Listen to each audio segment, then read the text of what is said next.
Malam itu, udara terasa hangat dan penuh dengan aroma bunga sedap malam yang sengaja Arina letakkan di setiap sudut ruangan. Rumah besar mereka berdengung dengan alunan musik jazz yang lembut dan tawa renyah para tamu. Ini adalah malam ulang tahunnya yang ke-35. Sebuah perayaan yang ia rancang sendiri hingga ke detail terkecil. Gaun sutra berwarna marun yang ia kenakan terasa memeluk tubuhnya dengan pas. Hadiah dari Baskara bulan lalu saat mereka berlibur di Paris. Semuanya terasa sempurna, seperti sebuah lukisan yang hidup. Arina berkeliling, menyapa teman-temannya, menerima ucapan selamat, dan memastikan gelas semua orang terisi. Matanya selalu mencari satu sosok, suaminya, Baskara. Dan setiap kali pandangan mereka bertemu, Baskara akan tersenyum.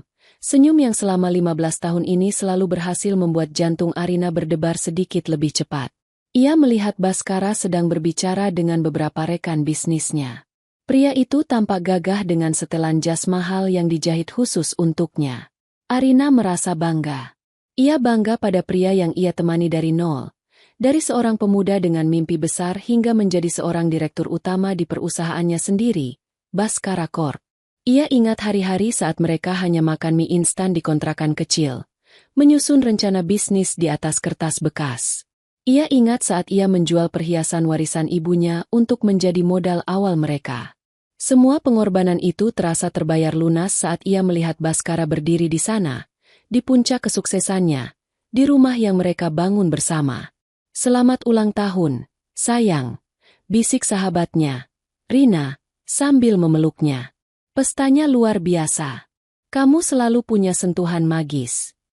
Arina tersenyum. Terima kasih, Rin. Aku hanya ingin semuanya sempurna. Dan semuanya memang sempurna, balas Rina. Matanya melirik ke arah Baskara. Lihat suamimu. Dia tidak bisa melepaskan pandangannya darimu. Arina mengikuti arah pandang Rina. Benar saja, Baskara sedang menatapnya dari seberang ruangan. Ia mengangkat gelasnya seolah bersulang untuk Arina. Sebuah isyarat intim di tengah keramaian. Hati Arina menghangat. Ia merasa menjadi wanita paling beruntung di dunia. Ia memiliki suami yang tampan, sukses, dan mencintainya. Ia memiliki kehidupan yang menjadi impian banyak orang. Waktu berlalu. Dan tiba saatnya acara puncak. Baskara mengambil mikrofon, meminta perhatian semua orang. Musik berhenti, dan semua mata tertuju padanya. Selamat malam semuanya. Suara Baskara yang dalam dan berwibawa memenuhi ruangan. Terima kasih sudah datang untuk merayakan hari istimewa istriku tercinta, Arina. Baskara menatap Arina dengan tatapan yang terasa begitu dalam. 15 tahun yang lalu, aku bertemu dengan seorang wanita yang tidak hanya cantik, tapi juga cerdas dan memiliki hati yang luar biasa. Dia adalah pilar kekuatanku, inspirasiku, dan alasan di balik semua pencapaianku.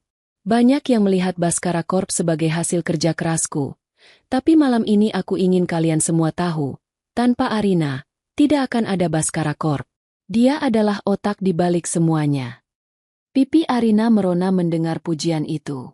Para tamu bertepuk tangan. Rasanya seperti mimpi. Sayang, panggil Baskara. Masih melalui mikrofon. Aku punya sesuatu untukmu. Sebuah kado kecil, sebagai tanda cintaku yang tak terbatas. Seorang pelayan datang membawa sebuah kotak persegi panjang yang dibungkus dengan kertas berwarna emas dan pita satin biru tua. Kotak itu terlihat sangat mewah. Para tamu berbisik-bisik, menebak-nebak isinya. Mungkin kalung berlian, atau kunci mobil sport terbaru. Arina berjalan ke arah Baskara. Hatinya melambung tinggi. Baskara memberikan kotak itu ke tangan Arina. Terasa berat dan solid. Bukannya jangan di sini, bisik Baskara lembut di telinganya. Napasnya terasa hangat. Ini terlalu personal. Ayo kita ke kamar. Arina mengangguk. Jantungnya berdebar kencang karena antisipasi. Ia membayangkan sebuah kalung indah yang akan Baskara pakaikan di lehernya, diikuti dengan ciuman mesra. Ia mengucapkan permisi pada beberapa teman dekatnya dan berjalan menaiki tangga menuju kamar utama mereka, dengan Baskara yang mengikuti di belakangnya. Suara pesta perlahan meredup, digantikan oleh keheningan koridor lantai 2. Di dalam kamar mereka yang luas dan mewah, Arina duduk di tepi tempat tidur, meletakkan kotak itu di pangkuannya. Ia menatap Baskara dengan mata berbinar. "Apa ini, Mas?" "Bukalah," kata Baskara. Nadanya terdengar sedikit berbeda sekarang, lebih datar. Tapi Arina terlalu bahagia untuk menyadarinya. Dengan jari-jari yang sedikit gemetar karena gugup, Arina mulai membuka pita satinnya. Lalu ia merobek kertas pembungkusnya dengan hati-hati. Di dalamnya, ada sebuah kotak beludru biru tua yang sangat elegan. "Ini pasti perhiasan," pikirnya. Ia membuka tutup kotak itu perlahan. Tapi di dalamnya, bukan kalung berlian atau anting-anting mutiara. Tidak ada bantal sutra yang empuk. Yang ada hanyalah sebuah map tebal berwarna coklat. Arina mengerutkan keningnya. Ia menatap Baskara, mencari penjelasan. Wajah suaminya tampak dingin, tanpa senyum yang tadi ia pamerkan di depan semua orang. Tatapannya kosong. "Apa ini, Mas?" tanya Arina lagi. Suaranya kini terdengar ragu. "Buka dan baca isinya," jawab Baskara singkat. Perasaan tidak enak mulai menjalari hati Arina. Ia membuka map itu. Di dalamnya ada setumpuk kertas. Di halaman paling atas, tercetak huruf tebal yang membuat darahnya seakan berhenti mengalir. "Gugatan cerai." Arina membaca judul itu berulang kali. Otaknya menolak untuk memproses informasi tersebut. Ini pasti lelucon. Sebuah lelucon yang sangat tidak lucu. Ia menatap Baskara, mencari secercah tawa di matanya. Sebuah tanda bahwa ini semua hanya pura-pura. Tapi yang ia temukan hanyalah tatapan dingin seperti es. Di bagian bawah surat itu, ia melihat tanda tangan suaminya. Tanda tangan yang sangat ia kenal. Ini apa?" Suara Arina bergetar. Napasnya tercekat di tenggorokan. Baskara menatapnya tanpa emosi. Ia menarik napas panjang, seolah sedang mempersiapkan diri untuk sebuah presentasi bisnis. "Itu hadiah dariku," katanya dengan suara yang tenang dan menusuk. "Aku ingin kita berpisah. Aku sudah tidak mencintaimu. Selamat ulang tahun, Arina." Dunia Arina runtuh seketika. Suara tawa dan musik dari lantai bawah terdengar seperti gaung dari dunia lain yang sangat jauh. Kotak beludru itu jatuh dari pangkuannya. Kertas-kertas di dalamnya berhamburan di atas karpet tebal. Ia menatap wajah pria yang telah berbagi hidup dengannya selama 15 tahun. Wajah yang ia cium setiap pagi, dan ia melihat seorang monster, seorang orang asing yang kejam. Matanya mulai terasa panas. Pandangannya mengabur. Di hari yang seharusnya menjadi hari terindahnya, suaminya baru saja merobek hatinya menjadi kepingan-kepingan yang tak terhitung jumlahnya. Keheningan di dalam kamar terasa memekakan. Kontras dengan dentuman musik jazz yang samar-samar masih terdengar dari lantai bawah. Arina masih terpaku di tepi tempat tidur. Matanya nanar menatap kertas-kertas yang berserakan di lantai. "Gugatan cerai." Kata-kata itu terus berputar di kepalanya seperti kaset rusak. Ia tidak bisa memahami bagaimana malam yang dimulai dengan begitu banyak cinta dan kebahagiaan bisa berakhir dengan pengkhianatan yang begitu brutal. Mengapa? Akhirnya sebuah kata berhasil keluar dari bibirnya yang kaku. Suaranya nyaris tak terdengar. Sebuah bisikan penuh kepedihan. Baskara mendengus pelan. Seolah pertanyaan itu adalah hal yang paling bodoh yang pernah ia dengar. Ia melonggarkan dasinya dan duduk di kursi yang menghadap Arina, menyilangkan kakinya dengan santai. Sikapnya yang tenang membuat Arina semakin terluka. Tidak ada tanda-tanda penyesalan atau kesedihan di wajahnya. Hanya ada kelegaan yang dingin. "Karena aku sudah muak, Arina," jawabnya. "Aku muak dengan pernikahan ini. Aku muak dengan kepura-puraan ini." "Kepura-puraan?" Arina menatapnya tak percaya. 15 tahun kau sebut kepura-puraan? Semua yang kita bangun, semua yang kita lalui, itu semua pura-pura bagimu. "Bagiku, itu adalah sebuah fase," kata Baskara, nadanya merendahkan.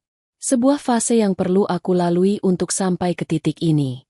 Dan kamu, Arina, kamu adalah bagian dari fase itu. Tapi fase itu sudah berakhir sekarang. Aku sudah berevolusi. Sementara kamu tetap sama." Setiap kata yang keluar dari mulut Baskara terasa seperti tamparan. Apa maksudmu aku tetap sama? Lihat dirimu. Baskara menunjuk Arina dari ujung rambut hingga ujung kaki. Kamu masih wanita yang sama seperti 15 tahun yang lalu. Duniamu hanya sebatas rumah ini, pesta-pesta ini, dan teman-teman sosialitamu. Sementara aku terus bergerak maju. Duniaku adalah tentang kesepakatan miliaran dolar, tentang inovasi, tentang masa depan. Kita sudah tidak sejalan lagi. Arina, kamu menjadi beban bagiku. Arina merasa seolah ada tangan tak terlihat yang meremas jantungnya. Beban. Jadi selama ini, ia dianggap sebagai beban. Semua pengorbanannya, semua dukungannya, semua malam-malam saat ia terjaga menemaninya bekerja, semua ide-ide cemerlang yang ia sumbangkan untuk perusahaannya, semua itu tidak ada artinya. Ada orang lain, kan? Tanya Arina lirih. Ketakutan terbesarnya kini terbentuk menjadi sebuah pertanyaan. Baskara tidak langsung menjawab. Ia hanya tersenyum tipis. Sebuah senyum congkak yang belum pernah Arina lihat sebelumnya. Aku sudah menemukan seseorang yang lebih sepadan. Namanya Fiona. Dia muda, ambisius, cerdas. Dia mengerti duniaku. Dia tidak hanya menjadi penonton, dia pemain di dalamnya. Fiona, sekretarisnya. Gadis muda yang baru bekerja setahun di perusahaan. Arina ingat gadis itu. Gadis yang selalu menatap Baskara dengan tatapan memuja.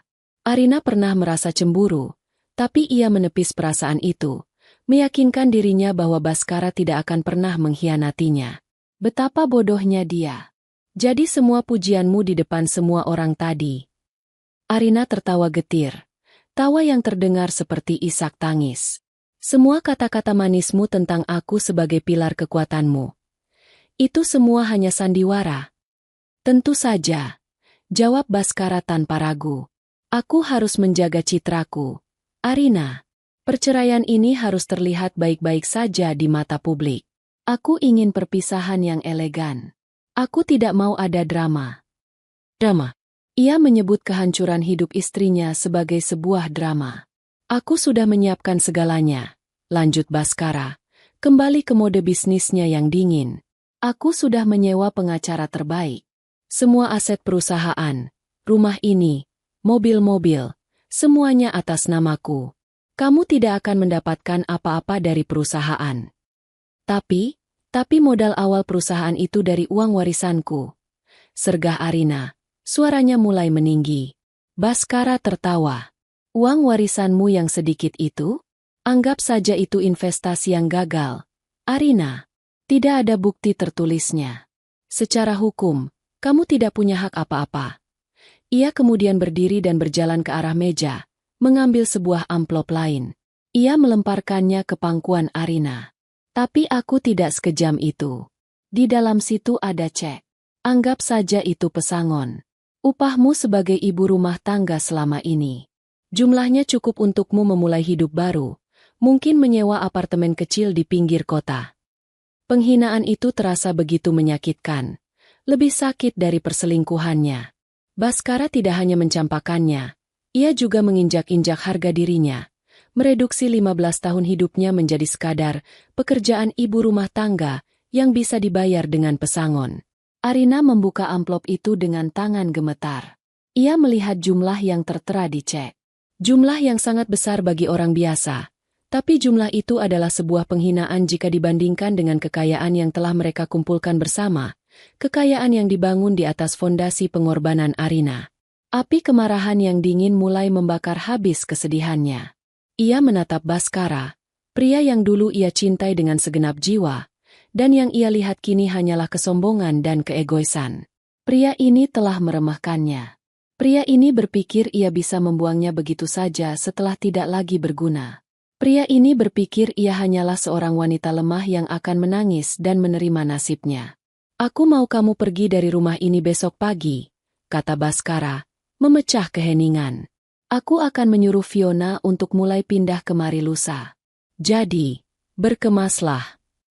Baskara berbalik, hendak meninggalkan kamar. Meninggalkan Arina sendirian dengan puing-puing kehidupan mereka. Tunggu, kata Arina. Suaranya terdengar berbeda sekarang.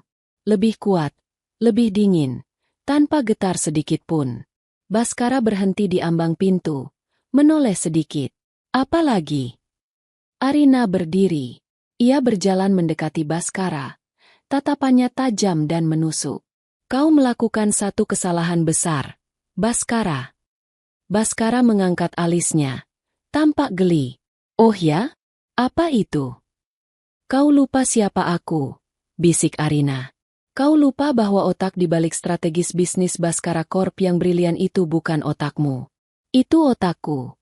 Kau lupa bahwa setiap koneksi penting yang kau miliki di awal karirmu adalah koneksi dari keluargaku. Kau lupa bahwa aku tidak hanya duduk diam selama 15 tahun ini. Aku melihat, aku mendengar, dan aku mengingat semuanya. Untuk pertama kalinya malam itu, Arina melihat secercah keraguan di mata Baskara. Senyumnya sedikit memudar. Nikmati malammu, Baskara, lanjut Arina. Suaranya penuh dengan janji yang kelam. Nikmati kekayaanmu selagi kau masih memilikinya. Karena aku bersumpah, aku akan mengambil kembali semua yang menjadi hakku. Aku akan membuatmu kehilangan segalanya, hingga kau tidak punya apa-apa lagi selain penyesalanmu. Baskara menatapnya sejenak, lalu tertawa, mencoba menutupi kegugupannya. Ancaman kosong dari seorang wanita yang putus asa. Menyedihkan. Ia pun keluar dari kamar, menutup pintu di belakangnya. Suara musik dan tawa dari lantai bawah kembali terdengar, terasa seperti ejekan yang kejam. Arina sendirian. Tapi ia tidak lagi menangis. Air matanya sudah kering, digantikan oleh kobaran api di dalam dadanya. Baskara telah menyalakan perang, dan Arina akan memastikan, dialah yang akan keluar sebagai pemenangnya. Ia menatap bayangannya di cermin besar. Gaun marun yang indah, riasan yang sempurna. Topeng wanita bahagia itu kini pecah, dan di baliknya, muncul seorang pejuang yang telah lama tertidur. Pagi datang tanpa permisi.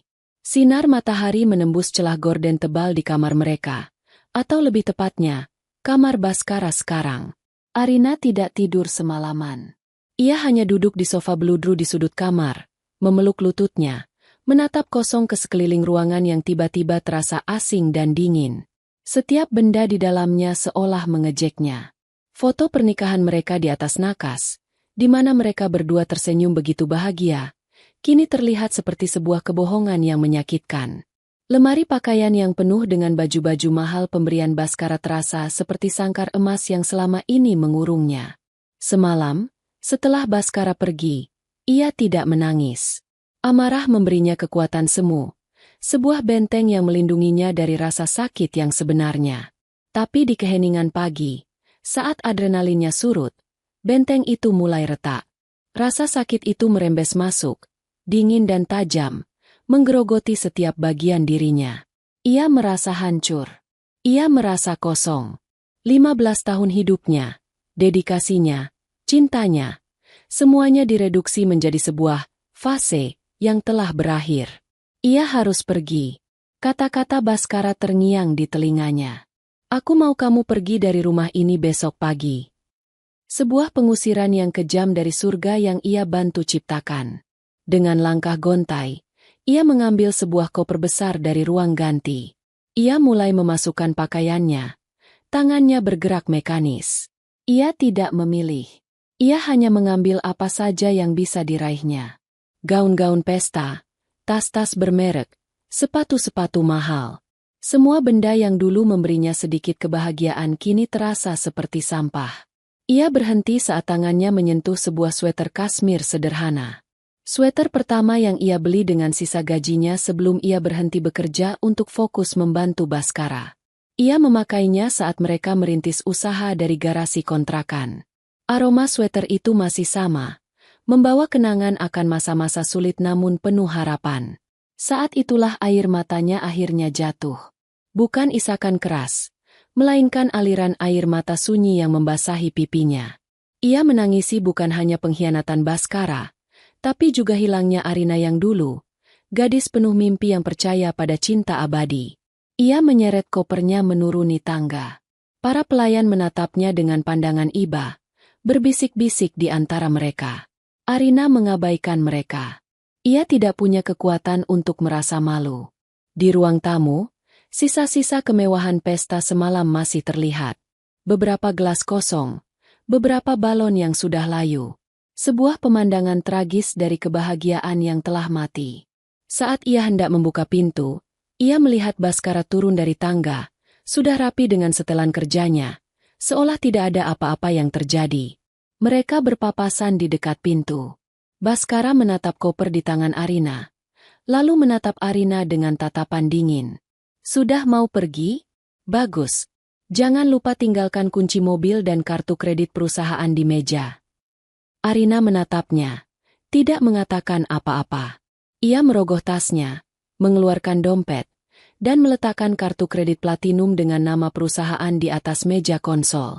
Lalu ia melepaskan kunci mobil dari gantungan kuncinya dan meletakkannya di samping kartu itu. Ada lagi, Yang Mulia? Sindir Arina. Suaranya serak. Baskara hanya mendengus. Jangan bersikap dramatis. Ini yang terbaik untuk kita berdua. Lalu ia berjalan melewatinya, menuju ruang makan untuk sarapan, seolah Arina hanyalah udara. Arina menarik napas dalam-dalam, menahan keinginan untuk berteriak dan melempar sesuatu ke kepala pria itu. Ia membuka pintu dan melangkah keluar, ke dunia yang terasa berbeda dari 24 jam yang lalu.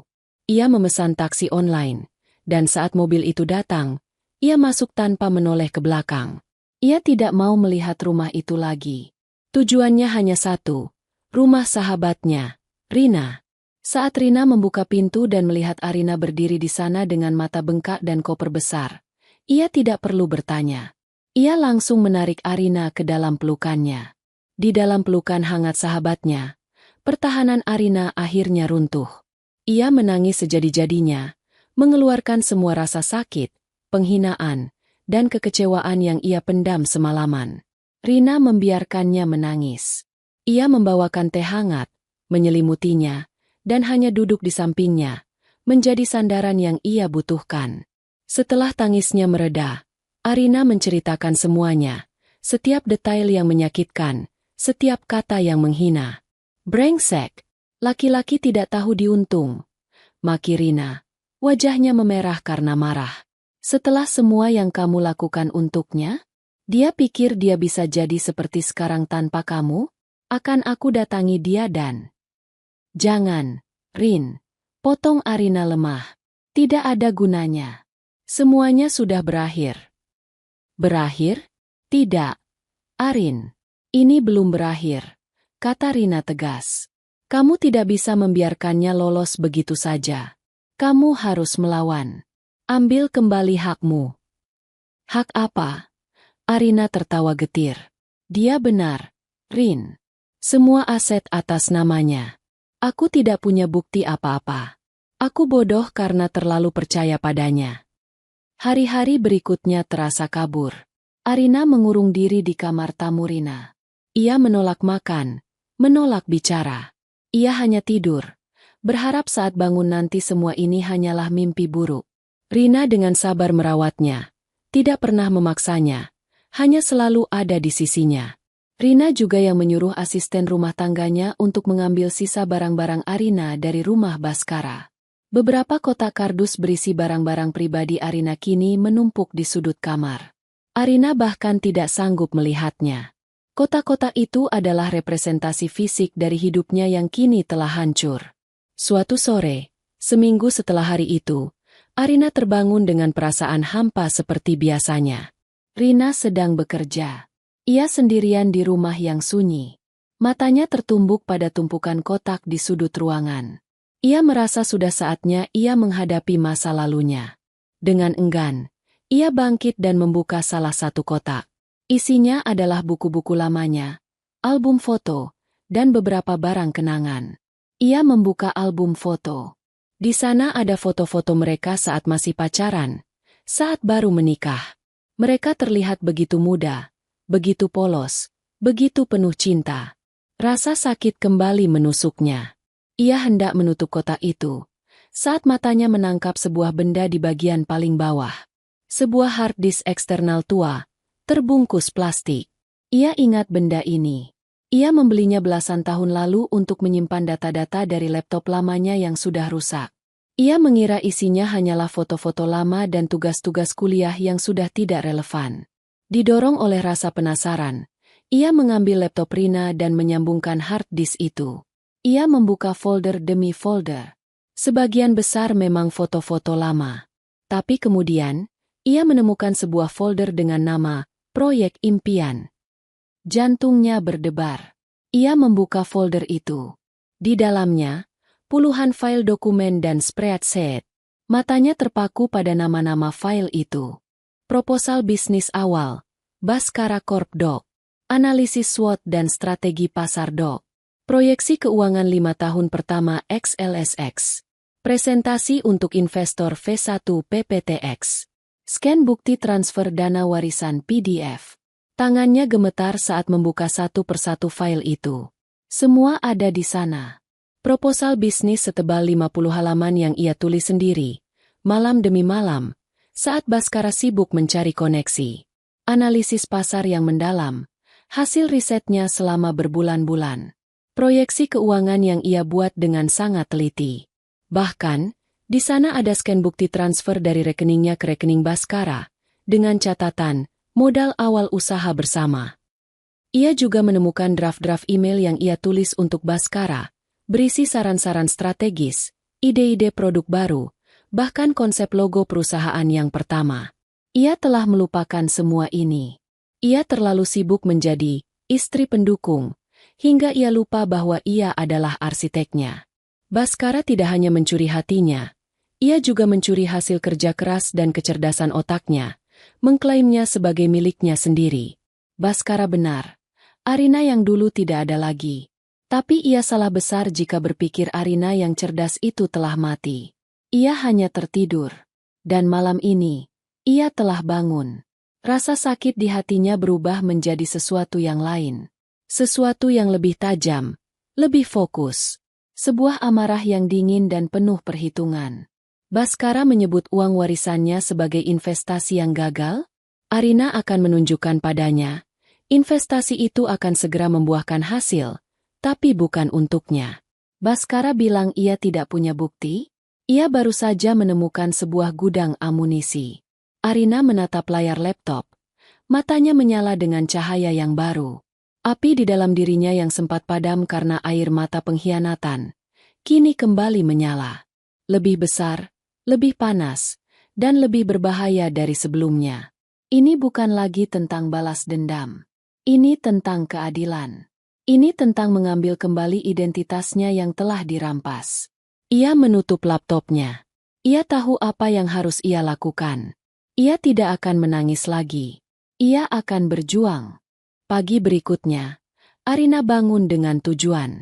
Kabut kesedihan yang menyelimutinya selama seminggu terakhir telah sirna, digantikan oleh kejernihan yang tajam. Ia mandi, mengenakan salah satu setelan kerja lamanya yang masih tersimpan di dalam koper, dan merias wajahnya dengan teliti. Saat ia keluar dari kamar, Rina yang sedang membuat sarapan sampai terkejut melihat perubahannya.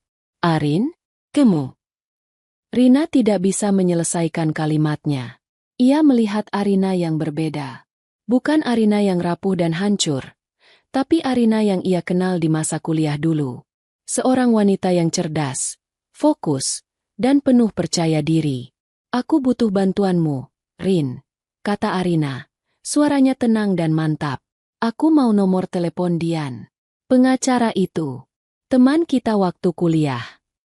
Rina tersenyum lebar. "Akhirnya. Tentu saja. Ini baru Arina yang aku kenal." Dian Pratiwi adalah salah satu pengacara perceraian dan sengketa bisnis terbaik di kota itu. Ia terkenal garang di ruang sidang dan sangat teliti dalam menyusun strategi. Arina menghubunginya dan mereka sepakat untuk bertemu siang itu juga di kantor Dian. Kantor hukum Dian terletak di sebuah gedung pencakar langit di pusat distrik bisnis. Arina melangkah masuk dengan kepala tegak. Ia membawa laptop Rina dan sebuah tas berisi hard disk eksternal tuanya. Itu adalah senjatanya. Dian menyambutnya dengan pelukan hangat. "Arina, aku turut prihatin mendengar beritamu. Si brengsek Baskara itu. Aku kesini bukan untuk dikasihani, potong Arina. Aku kesini untuk berperang. Dan aku ingin kau menjadi jenderalku. Mereka duduk di ruang rapat yang menghadap ke pemandangan kota. Arina tidak membuang waktu. Ia menceritakan semuanya. Dari malam ulang tahunnya yang tragis hingga penemuan hard disk itu. Kemudian, ia menyalakan laptop dan menunjukkan semua file yang ia temukan kepada Dian. Dian mempelajari setiap dokumen dengan saksama. Alisnya terangkat. Matanya menyipit penuh konsentrasi. Ia membaca proposal bisnis, memeriksa tanggal file, dan meneliti scan bukti transfer. Keheningan menyelimuti ruangan selama hampir 1 jam. Akhirnya, Dian bersandar di kursinya dan menatap Arina. Ada kilatan semangat di matanya. Arina, katanya, ini bukan sekadar kasus perceraian biasa. Ini adalah tambang emas. Baskara melakukan kesalahan fatal dengan meremehkanmu. Dia meninggalkan jejak digital yang sangat jelas. Jadi, aku punya peluang. Tanya Arina, hatinya berdebar. Peluang? Dian tertawa. Sayang, kita tidak hanya punya peluang. Kita punya potensi untuk melucutinya sampai ke celana dalamnya. Secara hukum, tentu saja. Dian mulai menjelaskan strateginya. Pertama, kita akan menuntut pembagian harta Gonogini secara adil. Dengan bukti transfer ini, kita bisa berargumen bahwa modal awal perusahaan adalah milik bersama, yang berarti kau berhak atas sebagian besar sahamnya. Kedua, kita bisa menuntut hak kekayaan intelektual, proposal bisnis, strategi pasar. Semua ide yang ada di sini adalah milikmu. Kita bisa buktikan bahwa kesuksesan Baskara Corp dibangun di atas karyamu. Ini akan memberinya pukulan telak pada reputasinya. Arina mendengarkan dengan saksama, menyerap setiap kata. Untuk pertama kalinya setelah sekian lama, ia merasa punya harapan. Ia punya kekuatan. Tapi bukti digital saja tidak cukup, lanjut Dian. Kita butuh kesaksian dan data internal dari perusahaan saat ini. Kita harus tahu kondisi keuangan mereka yang sebenarnya, proyek apa yang sedang berjalan, dan di mana titik lemah mereka. Kau punya orang di dalam. Arina berpikir sejenak. Sebagian besar karyawan lama yang loyal padanya mungkin sudah pensiun atau pindah. Tapi ada satu nama yang muncul di benaknya. Pak Hendra adalah kepala Departemen Keuangan. Arina yang merekomendasikannya untuk posisi itu belasan tahun lalu. Pak Hendra adalah seorang pria jujur dan berintegritas. Arina tahu, Pak Hendra tidak pernah menyukai cara bisnis Baskara yang kadang terlalu agresif dan Fiona yang menurutnya membawa pengaruh buruk. Ada satu orang, kata Arina. Tapi aku tidak tahu apakah dia mau membantu. Ini terlalu berisiko untuknya. Kau harus mencobanya, desak Dian. Dalam perang, kita butuh mata-mata. Sore itu, Arina memberanikan diri menelepon Pak Hendra. Ia menggunakan nomor baru, dan hanya mengucapkan salam singkat, meminta untuk bertemu di sebuah kedai kopi kecil yang jauh dari pusat kota. Ia bisa merasakan keraguan dalam suara Pak Hendra, tapi pria itu akhirnya setuju. Pertemuan itu terasa menegangkan. Pak Hendra tampak gugup, matanya terus mengawasi sekeliling. Ibu Arina, saya turut prihatin, katanya pelan. Semua orang di kantor membicarakannya. Kami semua kaget. Terima kasih, Pak Hendra, balas Arina. Saya menghubungi Bapak bukan tanpa alasan. Saya butuh bantuan. Arina kemudian menjelaskan situasinya secara singkat dan jujur. Ia tidak menutupi niatnya untuk melawan Baskara. Ia bisa melihat ketakutan di mata Pak Hendra. Pria itu memiliki keluarga, memiliki cicilan rumah. Kehilangan pekerjaan adalah hal terakhir yang ia inginkan. Bu, ini sangat berbahaya, kata Pak Hendra ragu. Pak Baskara sekarang berbeda. Sejak Nona Fiona datang, dia menjadi lebih kejam. Dia tidak akan segan-segan memecat siapapun. Saya tahu risikonya, Pak, kata Arina lembut. Dan saya tidak akan pernah memaksa Bapak. Tapi saya juga tahu Bapak adalah orang yang jujur. Bapak tahu bahwa perusahaan itu tidak akan berdiri tanpa ide dan modal awal dari saya. Bapak tahu bahwa apa yang dilakukan Baskara pada saya itu salah. Arina berhenti sejenak, menatap mata Pak Hendra dalam-dalam. Saya tidak meminta Bapak untuk mencuri. Saya hanya meminta data-data yang seharusnya juga menjadi hak saya. Laporan keuangan, proposal proyek yang sedang berjalan. Saya ingin tahu seberapa besar kerajaan yang telah ia curi dari saya. Pak Hendra terdiam lama. Ia menimbang-nimbang. Ia teringat bagaimana Arina dulu membantunya saat istrinya sakit. Ia teringat bagaimana Arina selalu memperlakukan karyawan dengan manusiawi, berbanding terbalik dengan Baskara yang hanya melihat mereka sebagai angka. Akhirnya, ia menghela napas. Baik, Bu. Saya akan bantu. Putusnya. Tapi kita harus sangat berhati-hati. Saya akan mengirimkan datanya melalui email anonim ke alamat yang nanti Ibu berikan. Jangan pernah hubungi saya lagi di nomor kantor. Sebuah beban berat terangkat dari pundak Arina. Ia telah mendapatkan sekutu pertamanya dari dalam benteng musuh. Setelah bertemu Pak Hendra, Arina tidak langsung pulang. Ia melakukan satu hal lagi. Ia menelepon Om Surya, seorang pengusaha senior yang sangat dihormati dan merupakan sahabat almarhum ayahnya. Baskara pernah mencoba mendekatinya untuk kerjasama, tapi selalu gagal. Om Surya, ini Arina, putri almarhum Pak Haryo, sapanya di telepon. Arina, ya ampun, nak, sudah lama sekali. Bagaimana kabarmu? Suara berat dan hangat itu menyapanya. Kabar saya kurang baik, Om, tapi akan segera membaik. Jawab Arina. Om, saya hanya ingin menyapa. Mungkin dalam waktu dekat, saya akan memulai bisnis konsultan saya sendiri. Saya hanya ingin Om tahu. Itu saja. Ia tidak meminta bantuan. Ia hanya menanam benih. Ia tahu Om Surya adalah orang yang cerdas. Ia pasti akan mencari tahu apa yang terjadi. Malam itu, di kamar tamu Rina, Arina berdiri di depan sebuah papan tulis putih kecil yang ia beli sore tadi. Di papan itu, ia mulai menuliskan rencananya. Bidak-bidak caturnya kini sudah tersusun. Dian sebagai ratunya, sang penyerang utama. Pak Hendra sebagai kudanya, yang bisa bergerak secara tak terduga dari dalam. Om Surya sebagai bentengnya, pelindung potensial di masa depan.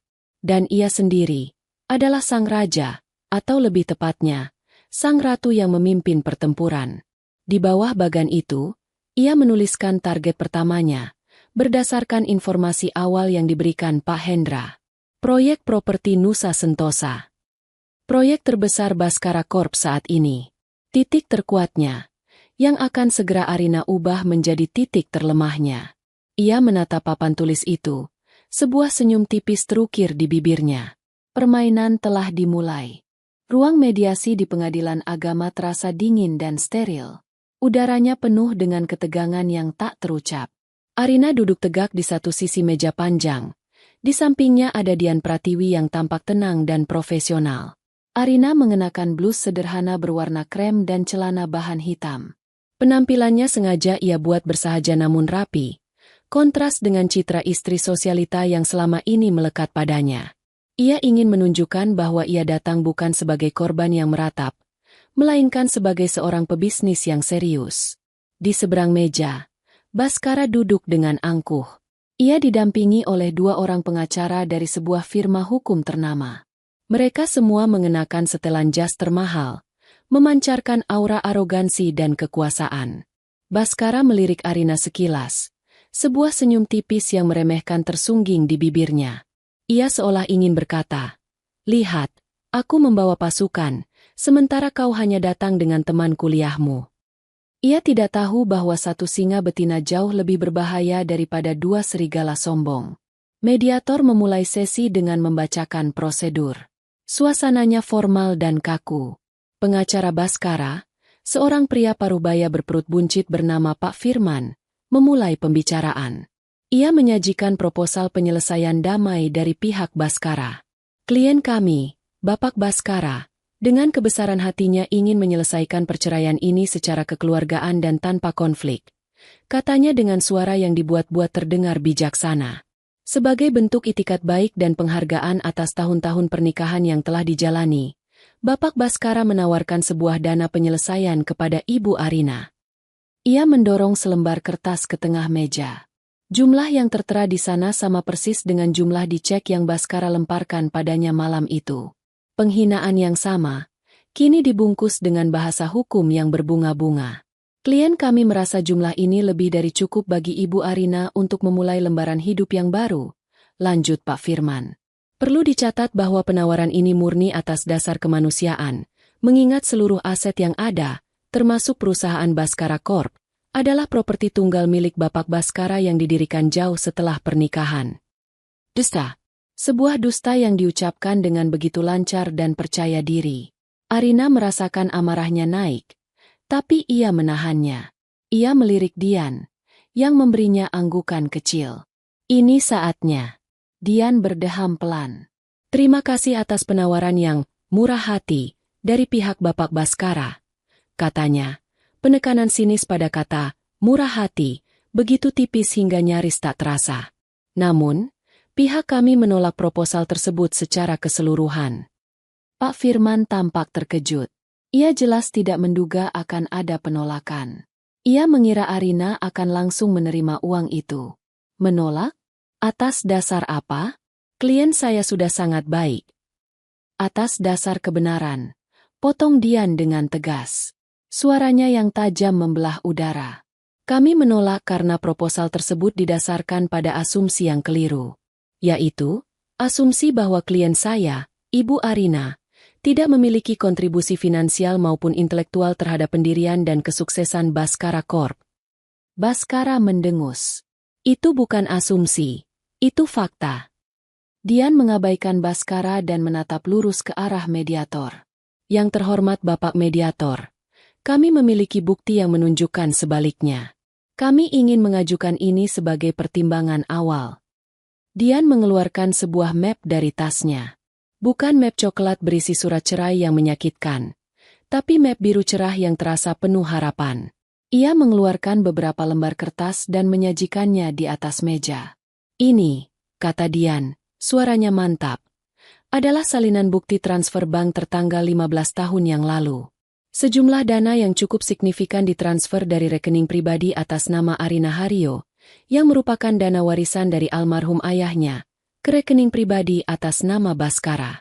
Di catatan transfer, tertulis dengan jelas, modal awal usaha bersama.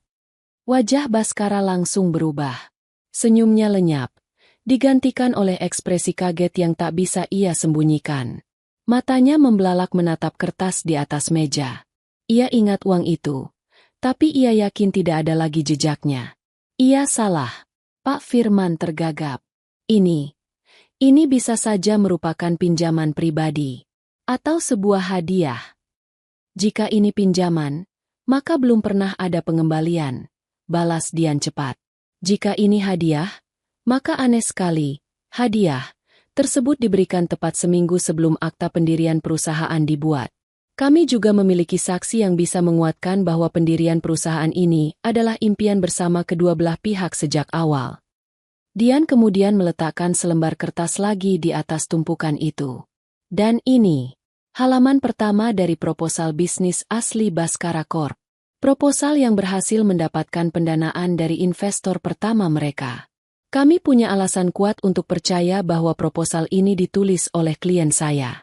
Kami akan membuktikannya nanti di persidangan melalui analisis forensik digital dan metadata file. Sekarang bukan hanya Baskara yang panik. Kedua pengacaranya saling pandang dengan cemas.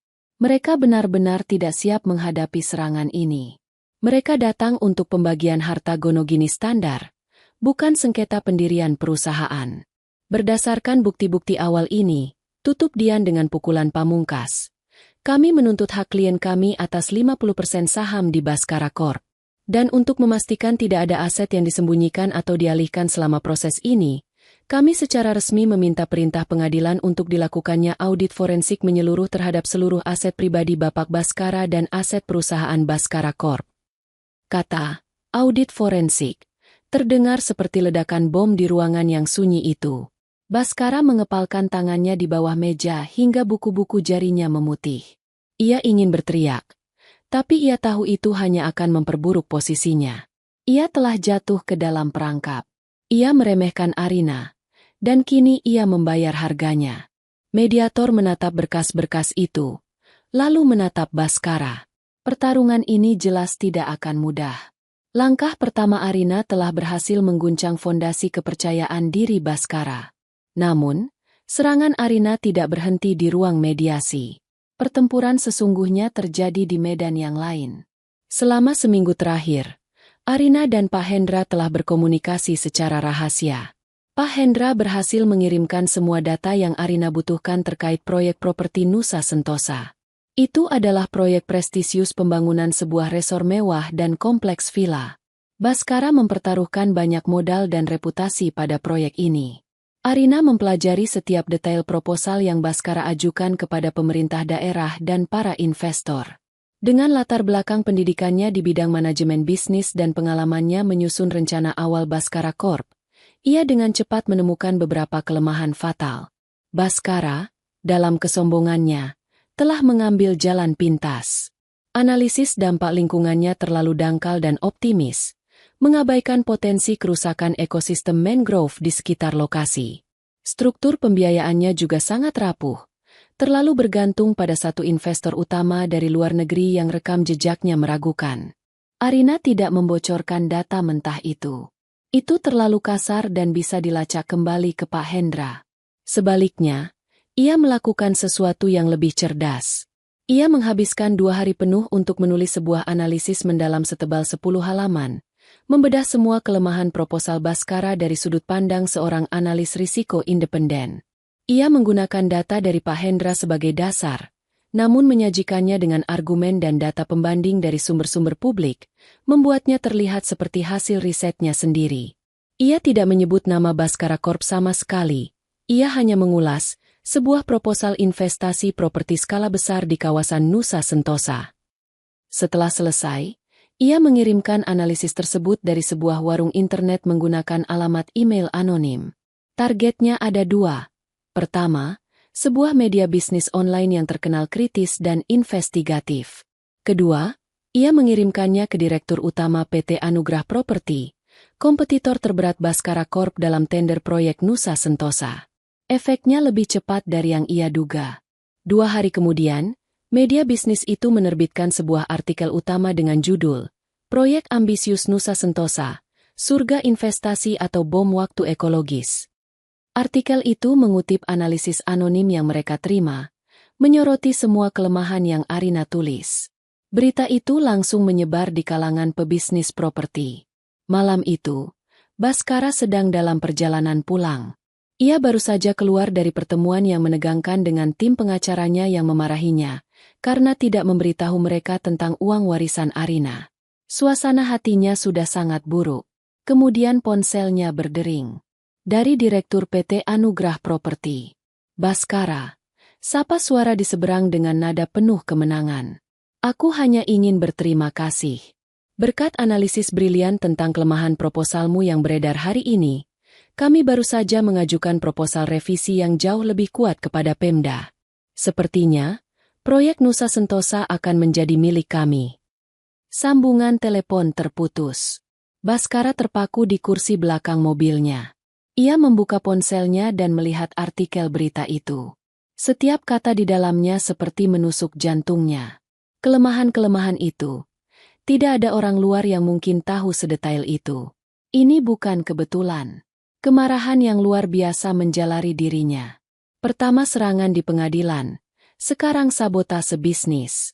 Ini adalah sebuah serangan terkoordinasi. Ia membanting ponselnya ke lantai mobil hingga layarnya retak. Sopirnya terlonjak kaget. Baskara tidak peduli. Di benaknya hanya ada satu nama. Arina. Wanita yang ia kira sudah ia hancurkan, ternyata baru saja menembakkan meriam pertamanya. Dan tembakan itu tepat mengenai sasarannya. Guncangan pertama yang dilancarkan Arina menyebar dengan cepat, menciptakan retakan-retakan di seluruh bangunan megah bernama Baskara Corp. Perintah audit forensik dari pengadilan membuat Baskara dan timnya kalang kabut. Mereka terpaksa membuka buku-buku perusahaan, sesuatu yang sangat ingin Bhaskara hindari. Ia telah melakukan banyak manuver keuangan yang kreatif selama bertahun-tahun, mengalihkan dana perusahaan untuk kepentingan pribadi, termasuk membiayai gaya hidup mewah Fiona. Kini, semua itu terancam terbongkar di bawah mikroskop para akuntan forensik yang disewa oleh Dian. Di kantor, suasana menjadi suram. Bhaskara, yang biasanya tenang dan terkendali, kini menjadi paranoid dan mudah marah. Ia sering berteriak dalam rapat, menuduh karyawannya tidak kompeten. Ia tahu ada pengkhianat di dalam, tapi ia tidak tahu siapa. Kecurigaannya membuat lingkungan kerja menjadi tidak nyaman dan penuh ketakutan. Produktivitas menurun drastis. Pak Hendra, dalam laporannya kepada Arina, menggambarkan suasana kantor seperti berada di bawah rezim tiran yang sedang panik. Arina, di sisi lain, bergerak dengan presisi seorang ahli bedah. Ia tahu bahwa mengguncang fondasi saja tidak cukup. Ia harus mulai menarik pilar-pilar penyangganya satu persatu. Target berikutnya adalah klien. Ia mempelajari daftar klien utama Bhaskara Corp yang diberikan Pak Hendra. Matanya tertuju pada satu nama, PT Sentosa Pangan, sebuah perusahaan makanan olahan yang telah menjadi klien mereka selama hampir 10 tahun. Arina ingat betul, ia yang pertama kali menjalin hubungan dengan pemiliknya, Pak Budiman, melalui koneksi almarhum ayahnya. Arina tidak langsung menghubungi Pak Budiman. Ia membangun kembali citranya terlebih dahulu.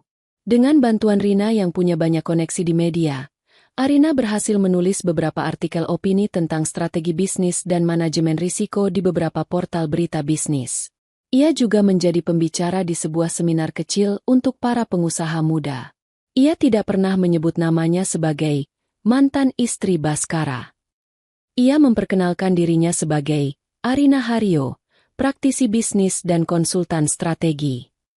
Perlahan tapi pasti, ia membangun kembali identitas profesionalnya yang telah lama terkubur. Setelah merasa cukup percaya diri, ia meminta waktu untuk bertemu dengan Pak Budiman. Pertemuan itu diatur di sebuah restoran hotel yang tenang. Pak Budiman, seorang pria bijaksana berusia akhir 50-an, menyambutnya dengan hangat. "Arina, saya kaget sekaligus senang menerima teleponmu," kata Pak Budiman. "Saya turut prihatin dengan apa yang terjadi antara kamu dan Bhaskara. Jujur saja, saya selalu menganggapmu sebagai otak di balik kesuksesan perusahaan itu." Arina tersenyum. "Terima kasih, Pak. Tapi saya bertemu Bapak hari ini bukan untuk membahas masa lalu. Saya ingin membahas masa depan. Masa depan perusahaan Bapak." Selama 1 jam berikutnya, Arina mempresentasikan sebuah proposal yang brilian. Ia tidak menjelek-jelekan Bhaskara Corp. Ia hanya menunjukkan data. Ia menunjukkan bagaimana biaya layanan Bhaskara Corp terus meningkat setiap tahun tanpa diimbangi dengan inovasi yang signifikan. Kemudian, ia memaparkan visinya. Sebuah strategi pemasaran digital yang lebih efisien. Sebuah rencana restrukturisasi logistik yang bisa menghemat biaya hingga 15%. Ia menawarkan solusi, bukan sekadar layanan. Pak Budiman mendengarkan dengan saksama, sesekali mengangguk. "Ini sangat mengesankan, Arina. Jauh lebih komprehensif daripada apa yang disajikan oleh tim Bhaskara selama 2 tahun terakhir. Karena bagi mereka, perusahaan Bapak hanyalah salah satu klien," balas Arina. "Bagi saya, ini akan menjadi kemitraan. Saya akan memberikan seluruh fokus saya untuk kesuksesan PT Sentosa Pangan." 3 hari kemudian, Arina menerima telepon dari Pak Budiman. PT Sentosa Pangan secara resmi memutuskan kontrak dengan Bhaskara Corp dan beralih ke perusahaan konsultan baru yang didirikan oleh Arina, Arina Jaya Consulting. Berita itu menghantam Bhaskara seperti badai. Sentosa Pangan adalah salah satu dari 3 klien terbesar mereka. Kehilangan mereka bukan hanya berarti kehilangan pendapatan yang signifikan, tapi juga sebuah tamparan keras bagi reputasinya. Jika klien loyal selama 10 tahun bisa pindah, klien lain pasti akan mulai bertanya-tanya. Efek domino yang ditakutkan Bhaskara mulai terjadi. Kerajaan pasirnya mulai runtuh. Arus kas perusahaan menjadi seret. Untuk menutupi biaya operasional yang membengkak dan gaya hidupnya yang mewah, Baskara terpaksa mulai menggunakan tabungan pribadinya. Bank yang mendengar kabar tentang audit forensik dan kehilangan klien besar, mulai meninjau kembali fasilitas kredit yang mereka berikan. Tiba-tiba, mendapatkan pinjaman baru menjadi sangat sulit. Tekanan finansial ini merembet ke kehidupan pribadinya, terutama hubungannya dengan Fiona. Gadis itu terbiasa hidup dalam kemewahan tanpa batas. Setiap minggu ada tas baru, sepatu baru, atau perhiasan baru. Tapi kini, Baskara mulai kesulitan memenuhinya. Suatu malam, mereka sedang makan malam di sebuah restoran mahal. Fiona menunjukkan foto kalung berlian di ponselnya. "Sayang, aku lihat ini kemarin. Cantik, kan? Cocok untuk acara penghargaan minggu depan." Rengeknya manja. Baskara menatap harga kalung itu dan perutnya terasa mulas. "Fiona, mungkin lain kali, ya. Kondisi perusahaan sedang sedikit ketat," katanya, mencoba terdengar sesantai mungkin. Raut wajah Fiona langsung berubah. Senyum manjanya hilang, digantikan oleh cemberut yang dingin. "Ketat? Apa maksudmu ketat? Bukannya kamu bilang perusahaanmu itu raksasa yang tak terkalahkan?" "Memang, hanya saja ada sedikit masalah arus kas. Ini hanya sementara," dalih Baskara. "Sementara?" Fiona tertawa sinis. "Sejak perceraianmu dengan si tua itu dimulai, semua jadi sementara. Aku lihat berita, Baskara. Kamu kehilangan proyek Nusa Sentosa. Kamu kehilangan Sentosa Pangan. Apa selanjutnya? Kamu akan menyuruhku menjual tasku untuk bayar tagihan." "Jaga bicaramu, Fiona," bentak Baskara. Emosinya yang tertahan akhirnya meledak. "Kamu pikir mudah mengurus semua ini?" "Aku tidak peduli mudah atau tidak," balas Fiona tak kalah keras, menarik perhatian beberapa pengunjung lain. "Aku bersamamu karena kamu adalah pemenang, Baskara. Seorang pria sukses yang bisa memberikan segalanya untukku. Kalau kamu tidak bisa melakukannya lagi, lalu apa gunanya aku di sini?" Kata-kata itu menusuk Baskara lebih dalam dari kehilangan klien manapun. Untuk pertama kalinya, ia melihat Fiona apa adanya. Bukan sebagai pasangan yang mendukung, tapi sebagai parasit yang hanya peduli pada kekayaan. Cinta yang ia kira tulus, ternyata hanya sebatas transaksi. Ia sadar, ia telah menukar emas, Arina, dengan kuningan, Fiona. Malam itu, Baskara pulang ke rumah megah yang kini terasa kosong dan dingin. Ia masuk ke ruang kerjanya dan menuang segelas whisky. Di atas mejanya, tergeletak tumpukan surat. Sebuah surat peringatan dari bank, draft laporan awal dari tim audit yang penuh dengan pertanyaan sulit, dan surat pengunduran diri dari 3 manajer kuncinya. Ia menenggak whisky-nya dalam sekali teguk. Rasa pahitnya menjalar di tenggorokan. Ia menatap keluar jendela, ke arah gemerlap lampu kota yang dulu terasa seperti miliknya. Kini, semua itu terasa begitu jauh. Kerajaannya yang ia bangun dengan penuh kesombongan, ternyata hanyalah sebuah istana pasir di tepi pantai. Dan kini, ombak pembalasan Arina datang, menggerus pasir itu sedikit demi sedikit, siap menenggelamkan semuanya. Ia sendirian, dikelilingi oleh reruntuhan impiannya, dan ia tahu betul siapa yang memegang kendali atas pasang surut nasibnya sekarang. Kerajaan pasir Baskara terus terkikis, lebih cepat dari yang pernah ia bayangkan. Setiap hari, ada berita buruk baru. Satu lagi klien kecil memutuskan kontrak, pemasok mulai meminta pembayaran di muka, dan desas-desus tentang masalah keuangan perusahaan menyebar seperti api liar di kalangan industri. Baskara terperangkap dalam badai yang ia ciptakan sendiri, dan di pusat badai itu, berdiri Arina, tenang dan tak tergoyahkan. Didorong oleh keputusasaan, Baskara beralih ke taktik yang paling rendah dan paling kejam. Jika ia tidak bisa mengalahkan Arina di pengadilan atau di dunia bisnis, ia akan mencoba menghancurkannya secara pribadi.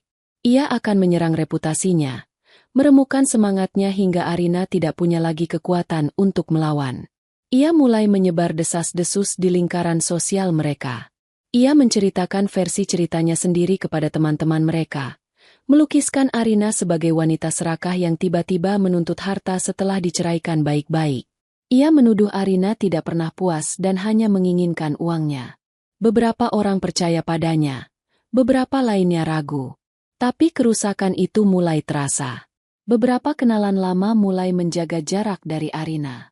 Namun, itu tidak cukup bagi Baskara. Ia membutuhkan serangan yang lebih personal. Sebuah tikaman yang tepat mengenai titik terlemah Arina. Dan ia tahu persis di mana titik itu berada. Almarhum ayah Arina. Arina sangat memuja ayahnya. Seorang pengusaha tua yang jujur namun pernah mengalami kegagalan bisnis yang besar di akhir hidupnya. Kegagalan itu membuatnya jatuh sakit dan meninggal dalam kesedihan. Itu adalah luka lama bagi Arina. Sebuah tragedi keluarga yang ia simpan rapat-rapat. Hanya orang terdekatnya, termasuk Baskara, yang tahu cerita lengkapnya. Baskara menggunakan pengetahuan intim ini sebagai senjata. Ia membayar seorang buzzer anonim di media sosial dan membocorkan cerita itu ke sebuah blog gosip murahan. Tentu saja, ia memutarbalikkan faktanya. Artikel itu menggambarkan ayah Arina sebagai pengusaha yang tidak kompeten dan gegabah, menyiratkan bahwa sifat itu menurun kepada Arina. Apakah Arina Jaya Consulting akan mengikuti jejak kegagalan sang ayah? Tulis judul artikel itu dengan provokatif. Artikel itu juga mengutip sumber terdekat, yang mengatakan bahwa Arina selalu iri dengan kesuksesan Baskara karena ia tidak mampu membangun bisnisnya sendiri. Rina adalah orang pertama yang menunjukkan artikel itu pada Arina. Saat Arina membacanya, napasnya seakan berhenti. Ini berbeda. Serangan-serangan sebelumnya ditujukan pada bisnisnya, pada haknya sebagai istri. Tapi ini adalah serangan terhadap kenangan ayahnya, terhadap kehormatan keluarganya. Rasa sakitnya begitu dalam dan tajam, sebuah pengkhianatan yang melampaui perceraian itu sendiri. Baskara telah mengambil kenangan paling suci dan rapuh miliknya, lalu melumatnya dan melemparkannya ke publik untuk dicerca. Untuk pertama kalinya sejak memulai perlawanannya, Arina goyah. Ia mengunci diri di kamar, menolak untuk bicara bahkan pada Rina. Ia merasa kotor, seolah lumpur yang dilemparkan Baskara benar-benar menempel padanya. Ia mempertanyakan segalanya. Apakah perjuangan ini sepadan dengan rasa sakitnya? Haruskah ia terus maju dan membiarkan Baskara menyeret nama baik ayahnya lebih jauh ke dalam lumpur? Keraguan mulai merayapinya. Mungkin lebih baik ia menyerah saja, mengambil sisa-sisa harga dirinya, dan pergi memulai hidup baru di tempat lain. Rina, melihat sahabatnya di ambang keputusasaan, tidak tinggal diam. Ia mendobrak pintu kamar Arina. "Cukup, Arin," katanya tegas. "Kamu mau menyerah sekarang? Kamu mau membiarkan si brengsek itu menang? Kalau kamu berhenti, itu artinya kamu membenarkan semua fitnahnya. Itu artinya kamu membiarkan dia menginjak-injak kenangan ayahmu tanpa perlawanan. Tapi ini terlalu menyakitkan, Rin," isak Arina. "Aku tahu." Suara Rina melembut. Ia duduk di samping Arina dan memeluknya. "Aku tahu ini sakit. Dia sengaja menusukmu di tempat yang paling sakit. Tapi justru karena itulah kamu harus bangkit. Bukan untuk membalas dendam, tapi untuk membuktikan bahwa dia salah. Tunjukkan pada dunia bahwa kamu adalah putri ayahmu yang sebenarnya. Bukan putri yang mewarisi kegagalannya, tapi putri yang mewarisi kegigihan dan kehormatannya." Kata-kata Rina seperti cambuk yang menyadarkan Arina. Ia benar. Menyerah sekarang berarti memberikan kemenangan total pada Baskara. Ia akan membiarkan narasi busuk Baskara menjadi kebenaran. Ia tidak akan membiarkannya. Ia menghapus air matanya. Rasa sakit itu masih ada, tapi kini ia mengubahnya menjadi bahan bakar. Keesokan harinya, Arina tidak membalas dengan fitnah. Ia melakukan sesuatu yang jauh lebih berkelas. Melalui Dian, ia merilis sebuah pernyataan resmi. Pernyataan itu singkat, jujur, dan penuh martabat. Menanggapi pemberitaan yang menyangkut nama baik almarhum ayah saya, Haryo Sudibyo, saya ingin mengklarifikasi beberapa hal. Memang benar, ayah saya pernah mengalami kegagalan dalam bisnisnya. Beliau, seperti banyak pengusaha lainnya, mengambil risiko dan tidak selamanya berhasil. Namun, beliau mengajarkan saya sesuatu yang jauh lebih berharga dari kesuksesan, yaitu integritas, kejujuran, dan keberanian untuk bangkit kembali setelah jatuh. Nilai-nilai inilah yang menjadi fondasi saya dalam membangun Arina Jaya Consulting. Saya tidak malu dengan masa lalu ayah saya. Sebaliknya, saya bangga menjadi putrinya. Dan saya akan mendedikasikan kerja keras saya untuk meneruskan warisan kehormatannya. Pernyataan itu, dengan kejujurannya yang menyentuh, menjadi bumerang bagi Baskara. Publik yang tadinya mungkin terpengaruh oleh gosip murahan itu, kini berbalik simpati pada Arina. Mereka melihatnya sebagai seorang anak yang membela kehormatan orang tuanya, sementara Baskara terlihat sebagai pria picik dan kejam yang menggunakan tragedi keluarga untuk menjatuhkan mantan istrinya. Beberapa jam setelah pernyataan itu dirilis, Om Surya secara terbuka mencuit di akun media sosialnya.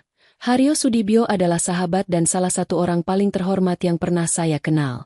Saya yakin putrinya, Arina, mewarisi semua sifat baiknya.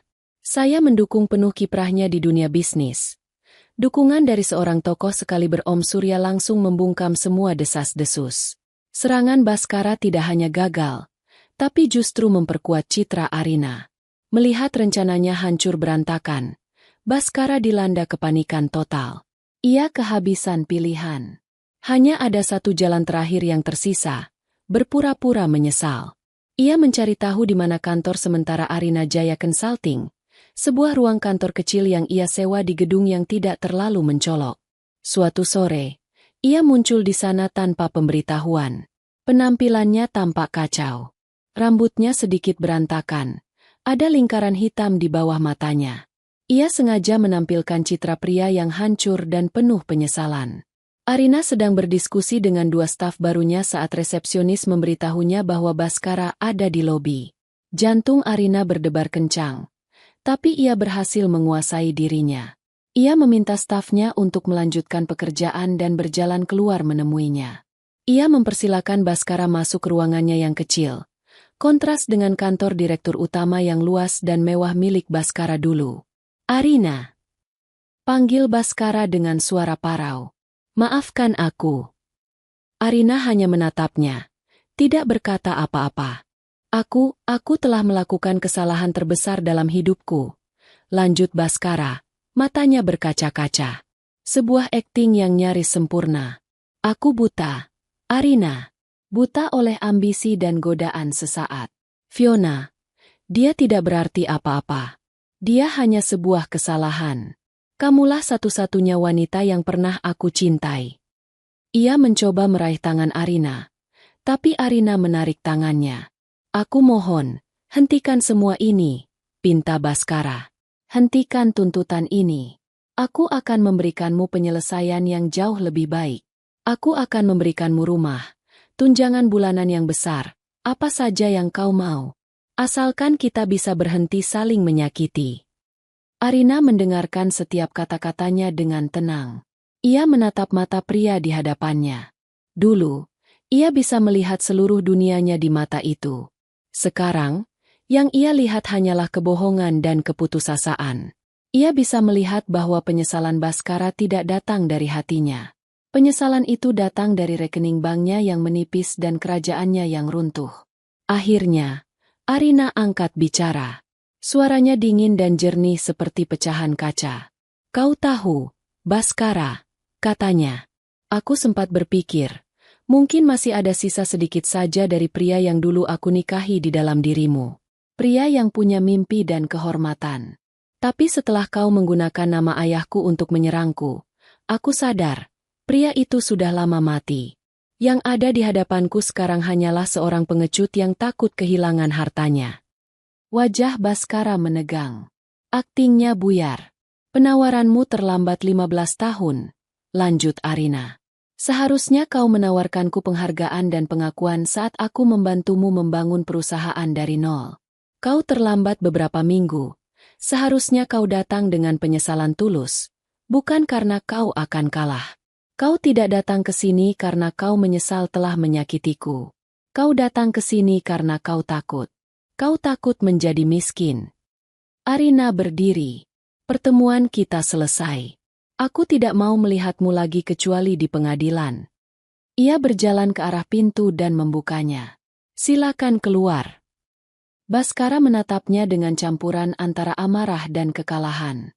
Ia tahu ia sudah tidak punya apa-apa lagi. Semua senjatanya telah tumpul. Semua topengnya telah terbuka. Ia berjalan keluar dari kantor kecil itu dengan langkah gontai. Saat pintu tertutup di belakangnya, Arina bersandar sejenak, menarik napas dalam-dalam. Ini adalah titik baliknya. Ia tidak lagi merasakan sakit atau cinta untuk pria itu. Yang tersisa hanyalah kelegaan. Pintu ke masa lalunya telah ia tutup dan kunci rapat-rapat. Hari putusan akhir tiba. Udara di ruang sidang terasa berat, syarat dengan antisipasi. Arina duduk tenang di samping Dian, punggungnya lurus, tatapannya fokus ke depan. Ia telah melalui perjalanan panjang yang melelahkan, sebuah maraton emosional yang menguji ketahanannya hingga ke batas. Hari ini adalah garis finishnya. Apapun hasilnya, ia tahu ia telah berjuang dengan segenap kemampuannya. Baskara duduk di seberang, tampak seperti bayangan dari dirinya yang dulu. Kesombongan dan auranya yang berkuasa telah lenyap, digantikan oleh wajah yang pucat dan tatapan yang kosong. Ia terlihat seperti seorang raja yang akan menghadapi eksekusi. Tim pengacaranya yang mahal tampak gelisah, terus-menerus merapikan tumpukan kertas mereka dengan sia-sia. Mereka tahu mereka akan kalah. Pertanyaannya hanya seberapa telak kekalahan itu. Hakim memasuki ruangan, dan semua orang berdiri. Setelah semua formalitas, hakim mulai membacakan putusannya. Suaranya yang monoton dan datar menjadi penentu nasib dari sebuah kerajaan bisnis dan dua kehidupan yang pernah bersatu. Hakim pertama-tama mengabulkan gugatan cerai mereka. Itu adalah bagian yang paling mudah. Lalu, ia beralih ke bagian yang paling krusial, pembagian harta bersama. Setelah menimbang seluruh bukti yang diajukan kedua belah pihak, kata hakim, pengadilan menemukan bahwa telah terjadi kontribusi signifikan baik secara finansial maupun non-finansial dari pihak penggugat, Ibu Arina Haryo, sejak awal pendirian perusahaan Baskara Corp. Jantung Baskara seakan berhenti berdetak. Bukti transfer dana warisan yang diajukan oleh penggugat, lanjut hakim, diterima sebagai bukti valid adanya penyertaan modal awal. Selain itu, bukti-bukti digital berupa proposal bisnis, analisis pasar, dan korespondensi email yang diajukan, secara meyakinkan menunjukkan kontribusi intelektual yang menjadi dasar dari strategi dan pertumbuhan perusahaan di tahun-tahun formatifnya. Hakim berhenti sejenak, membalik halaman. Selanjutnya, berdasarkan hasil audit forensik yang telah diverifikasi, pengadilan menemukan adanya penyalahgunaan aset perusahaan untuk kepentingan pribadi tergugat, Bapak Baskara, yang telah merugikan nilai perusahaan dan hak penggugat sebagai salah satu pemilik modal. Laporan audit itu adalah paku terakhir di peti mati Baskara. Dian dan timnya, dibantu oleh data akurat dari Pak Hendra, berhasil melacak aliran dana gelap ke rekening-rekening pribadi, pembelian aset mewah atas nama Fiona, dan berbagai manipulasi laporan keuangan lainnya. Semua dipaparkan dengan jelas dan tak terbantahkan. Berdasarkan pertimbangan-pertimbangan tersebut, kata hakim dengan suara yang lebih tegas, pengadilan memutuskan sebagai berikut. Pertama, menolak klaim tergugat bahwa Baskara Corp adalah properti tunggal miliknya. Kedua, menetapkan bahwa kepemilikan saham di Baskara Corp dibagi berdasarkan kontribusi modal dan intelektual. Dengan ini, pengadilan menetapkan bahwa 60% saham Baskara Corp adalah sah menjadi milik Ibu Arina Haryo. 60%, bukan 50%. Pengadilan tidak hanya membagi dua, tapi juga memberikan kompensasi atas kontribusi intelektual Arina dan kerugian akibat penyalahgunaan aset oleh Baskara. Baskara terhenyak di kursinya. Napasnya tercekat. Ia bukan hanya kehilangan sebagian, ia kehilangan kendali. Perusahaannya, identitasnya, kini bukan lagi miliknya. Tapi hakim belum selesai. Ketiga, sisa 40% saham milik tergugat, beserta aset-aset pribadi lainnya yang terbukti dibeli menggunakan dana perusahaan, akan dibekukan sementara sebagai jaminan untuk membayar utang-utang perusahaan dan untuk penyelidikan lebih lanjut terkait potensi tindak pidana penggelapan dan penipuan. Itulah akhirnya. Skakmat. Dalam satu palu yang diketuk, Baskara kehilangan segalanya. Perusahaannya, sahamnya, bahkan sisa asetnya pun terancam disita. Ia kini bukan hanya seorang direktur yang kehilangan jabatannya. Ia adalah seorang pria miskin yang berpotensi menjadi tersangka kriminal. Ia menatap Arina, mencari secercah emosi di wajah mantan istrinya. Tapi yang ia lihat hanyalah ketenangan. Tidak ada kemenangan, tidak ada kebencian. Hanya kelegaan. Saat sidang dibubarkan, Baskara tetap duduk membatu, tidak mampu bergerak. Pengacaranya menepuk pundaknya dan mengatakan sesuatu. Tapi Baskara tidak mendengarnya. Dunianya telah hancur. Di luar gedung pengadilan, Fiona menunggu di dalam mobil sport sewaan yang baru. Ia tidak sabar mendengar kabar baik. Ia sudah merencanakan liburan ke Eropa untuk merayakan kemenangan mereka. Ia terus-menerus memeriksa ponselnya. Tak lama, sebuah pesan masuk dari salah satu junior di tim pengacara Baskara yang ia sogok untuk memberinya info cepat. Pesannya singkat. Kalah total.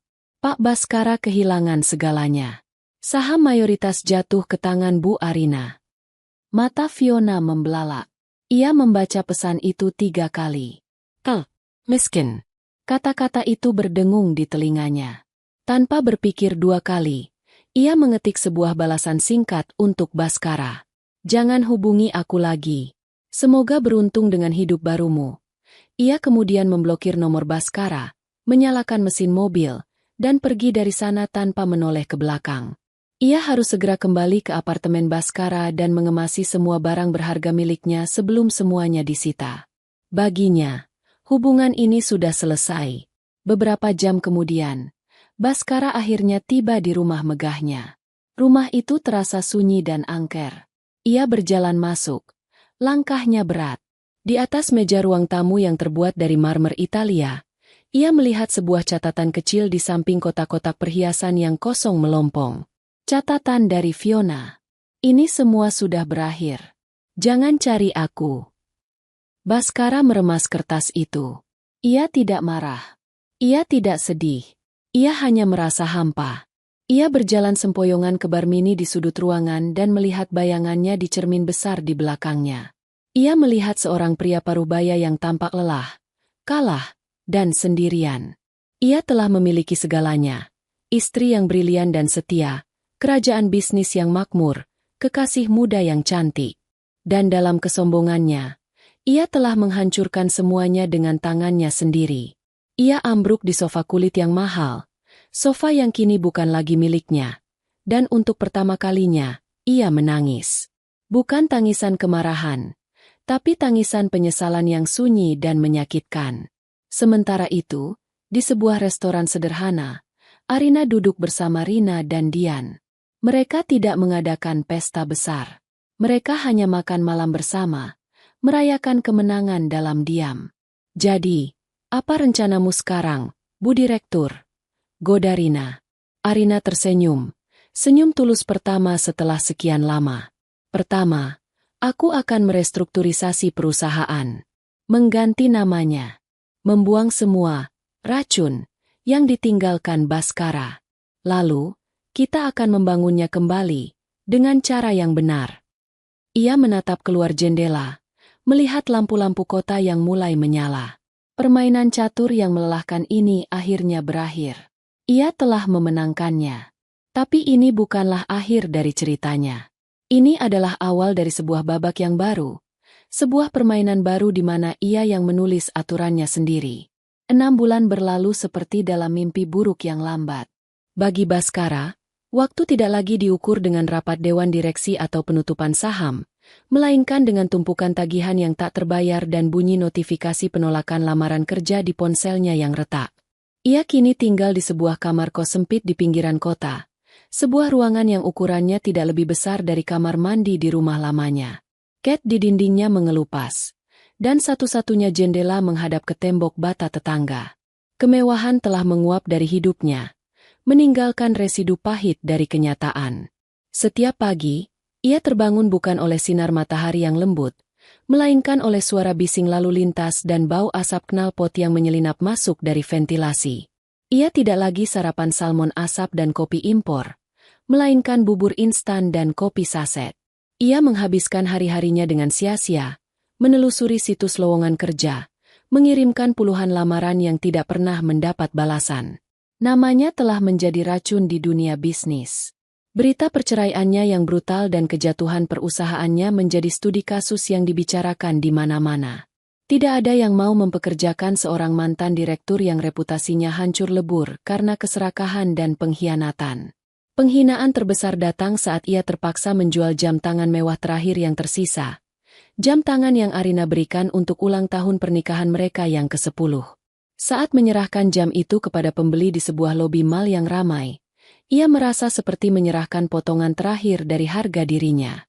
Ia menggunakan uang itu untuk membayar sewa kos dan bertahan hidup beberapa bulan lagi. Ia sering berjalan kaki untuk menghemat ongkos, dan dalam perjalanan itu, ia melihat dunia dari perspektif yang sama sekali berbeda. Ia melihat perjuangan orang-orang biasa, sesuatu yang selama ini tidak pernah ia perhatikan dari balik kaca mobil mewahnya. Di tengah kehidupannya yang menyedihkan, bayangan Arina terus menghantuinya. Ia tidak bisa berhenti memikirkannya. Ia akan membeli koran bisnis bekas hanya untuk melihat apakah ada berita tentangnya. Dan selalu ada. Arina telah mengubah nama Baskara Corp menjadi Arina Jaya Corp. Sebuah nama yang terdengar lebih kokoh dan penuh harapan. Di bawah kepemimpinan Arina, perusahaan itu bangkit dari keterpurukan. Arina melunasi utang-utang yang Baskara tinggalkan, menerapkan praktik bisnis yang lebih etis, dan meluncurkan beberapa program inovatif yang pernah Arina usulkan padanya bertahun-tahun lalu, usulan yang selalu ia abaikan. Suatu hari, ia melihat foto Arina di sampul sebuah majalah bisnis terkemuka. Arina berdiri di depan gedung kantor mereka yang dulu, namun kini dengan logo baru yang elegan. Ia tidak tersenyum lebar, hanya senyum tipis yang memancarkan kepercayaan diri dan ketenangan. Ia tampak lebih cantik, lebih berwibawa, dan lebih hidup daripada saat masih menjadi istrinya. Di dalam artikel itu, Arina berbicara tentang pentingnya integritas, inovasi, dan membangun tim yang solid. Ia tidak pernah sekalipun menyebut nama Baskara, seolah-olah ia hanyalah catatan kaki yang tidak penting dalam sejarah perusahaan. Saat itulah penyesalan yang sesungguhnya mulai merasukinya, lebih dalam dan lebih menyakitkan daripada kehilangan uang atau status. Ia akhirnya mengerti. Ia tidak hanya kehilangan perusahaan atau kekayaan. Ia telah kehilangan seorang partner, seorang visioner, seorang jenius yang selama ini berdiri di bayang-bayangnya. Semua kesuksesannya, semua pujian yang ia terima, ternyata hanyalah pantulan dari cahaya Arina. Tanpanya, ia hanyalah kegelapan. Ia membandingkan Arina dengan Fiona, yang menghilang seperti embun di pagi hari setelah putusan pengadilan. Fiona mencintainya karena apa yang ia miliki. Arina, sebaliknya, mencintainya saat ia tidak memiliki apa-apa. Dan ia telah membuang cinta yang tulus itu demi kepalsuan yang berkilauan. Penyesalan itu menjadi beban yang tak tertanggungkan. Ia harus bicara pada Arina. Bukan untuk meminta uang atau pekerjaan. Bukan untuk meminta kembali. Ia hanya ingin mengatakan bahwa ia menyesal. Ia ingin Arina tahu bahwa ia akhirnya mengerti kesalahannya. Setelah mengumpulkan sisa-sisa keberaniannya, Baskara pergi ke gedung Arina Jaya Corp. Ia mengenakan kemeja terbaiknya yang sudah sedikit lusuh dan celana yang sudah pudar warnanya. Ia berdiri di seberang jalan, di bawah pohon yang rindang, hanya untuk melihat kemegahan gedung itu dari jauh. Ia menunggu selama hampir 3 jam, merasa seperti pengemis yang menunggu sedekah. Sore harinya, ia melihat Arina keluar dari lobi. Arina dikelilingi oleh beberapa stafnya, termasuk Pak Hendra yang kini terlihat lebih ceria dan memegang posisi penting. Arina tertawa mendengar sesuatu yang dikatakan salah satu stafnya, sebuah tawa lepas yang sudah lama tidak Baskara dengar. Ia tampak begitu berkuasa, namun juga begitu mudah didekati. Ia adalah pusat dari dunianya sendiri. Dengan jantung berdebar kencang, Baskara menyeberang jalan dan mencegat langkah mereka. Arina, panggilnya. Suaranya serak. Arina dan timnya berhenti. Mereka semua menatap Baskara dengan kaget. Arina sendiri tampak terkejut, namun wajahnya tetap tenang. Ia memberi isyarat kepada timnya untuk berjalan lebih dulu ke mobil. Kalian duluan saja, Nanti aku menyusul. Kini hanya tinggal mereka berdua di trotoar yang ramai. Baskara menatap Arina, wanita yang pernah menjadi miliknya. Kini terasa begitu jauh dan tak terjangkau. Apa kabarmu? Tanya Baskara canggung. Aku baik, Baskara. Sangat baik, jawab Arina. Suaranya datar namun tidak dingin. Kau sendiri? Baskara tertawa getir. Seperti yang kau lihat. Hidup sedang memberiku pelajaran yang sangat keras. Ia berhenti sejenak, menelan ludah. Aku kemari bukan untuk mengganggumu. Aku hanya ingin mengatakan sesuatu yang seharusnya aku katakan sejak lama. Ia menatap lurus ke mata Arina. Aku minta maaf. Arina, aku minta maaf atas segalanya. Atas pengkhianatanku, atas kesombonganku, atas semua kata-kata kejam yang pernah aku ucapkan. Aku salah. Aku buta. Aku kehilangan segalanya bukan saat hakim mengetuk palunya. Aku kehilangan segalanya saat aku memberikanmu surat cerai itu sebagai kado ulang tahunmu. Air mata mulai menggenang di pelupuk mata Baskara. Air mata penyesalan yang tulus. Aku membuang satu-satunya hal yang paling berharga dalam hidupku, yaitu kamu. Aku tidak mengharapkan pengampunanmu. Aku hanya ingin kau tahu bahwa aku menyesal. Arina mendengarkan dalam diam. Ia melihat penderitaan di wajah Baskara. Ia melihat seorang pria yang benar-benar hancur. Tidak ada lagi kebencian di dalam hatinya. Yang ada hanyalah rasa iba yang samar dan kesadaran bahwa mereka berdua kini adalah orang asing yang berbagi masa lalu yang rumit. Aku menerima permintaan maafmu, Baskara, kata Arina pelan. Suaranya lembut. Tanpa nada kemenangan. Aku menerimanya bukan untukmu, tapi untuk diriku sendiri. Agar aku bisa benar-benar melepaskan semua beban dari masa lalu. Ia menatap Baskara dengan tatapan yang jernih. Pintu itu sudah tertutup. Aku sudah menemukan kebahagiaan dan kedamaianku sekarang, di jalanku sendiri. Aku harap, suatu saat nanti, kau juga bisa menemukannya. Arina tidak menawarkan bantuan. Ia tidak menawarkan uang, pekerjaan, atau bahkan persahabatan. Ia hanya menawarkan penutupan. Itulah hal paling adil dan paling sehat yang bisa ia berikan. Selamat tinggal, Baskara, katanya, sebelum berbalik dan berjalan dengan mantap menuju mobilnya yang sudah menunggu. Baskara tidak mencoba menahannya. Ia hanya berdiri mematung di trotoar, memperhatikan mobil hitam itu menjauh hingga hilang di tikungan. Ia sendirian lagi, di tengah hiruk-pikuk kota. Permintaan maafnya telah diterima, tapi itu tidak mengubah apa-apa. Ia harus hidup dengan konsekuensi dari perbuatannya. Yang tersisa untuknya hanyalah gema dari penyesalannya. Sebuah gema yang akan menemaninya seumur hidup. 1 tahun. Tepat 365 hari telah berlalu sejak malam ulang tahunnya yang ke-35. Malam di mana dunianya dihancurkan. Kini, di hari ulang tahunnya yang ke-36, Arina berdiri di balkon kamar tidurnya, menatap matahari terbit yang melukis langit dengan warna jingga dan emas. Udara pagi terasa segar, membawa aroma embun dari taman di bawah. Rumah ini masih sama, tapi rasanya sudah berbeda. Ia telah merenovasi interiornya, mengganti perabotan yang berat dan gelap peninggalan Baskara dengan gaya yang lebih ringan, modern, dan mencerminkan kepribadiannya sendiri. Rumah ini bukan lagi sangkar emas, melainkan sebuah surga pribadi, sebuah benteng kedamaian. Kehidupannya telah berubah 180 derajat. Ia bukan lagi sekadar istri Baskara. Ia adalah Arina Haryo, pendiri dan CEO dari Arina Jaya Corp. Perusahaannya tidak hanya selamat, tapi berkembang pesat. Ia memimpin dengan gaya yang berbeda dari Baskara. Ia mengutamakan kolaborasi, menghargai ide-ide dari karyawannya, dan membangun budaya kerja yang positif dan saling mendukung. Ia membuktikan bahwa kesuksesan tidak harus dicapai dengan cara yang kejam. Akibatnya, ia mendapatkan loyalitas dan rasa hormat yang tulus dari timnya. Pagi itu, setelah sesi yoga singkat di taman, ia bersiap-siap untuk bekerja. Ia memilih setelan blazer berwarna putih gading yang membuatnya tampak profesional sekaligus feminin. Saat ia turun untuk sarapan, para asisten rumah tangganya yang dulu menatapnya dengan iba, kini menyambutnya dengan senyum kagum dan ucapan selamat ulang tahun yang tulus. Arina membalasnya dengan ramah. Ia telah menaikkan gaji mereka dan memperlakukan mereka sebagai bagian dari keluarga. Di kantor, sebuah kejutan menantinya. Ruang kerjanya telah dihiasi dengan balon dan bunga. Di atas mejanya, tergeletak puluhan kartu ucapan dari karyawan dan mitra bisnis. Pak Hendra, yang kini menjadi direktur keuangannya, memimpin seluruh tim untuk menyanyikan lagu selamat ulang tahun. Arina terharu.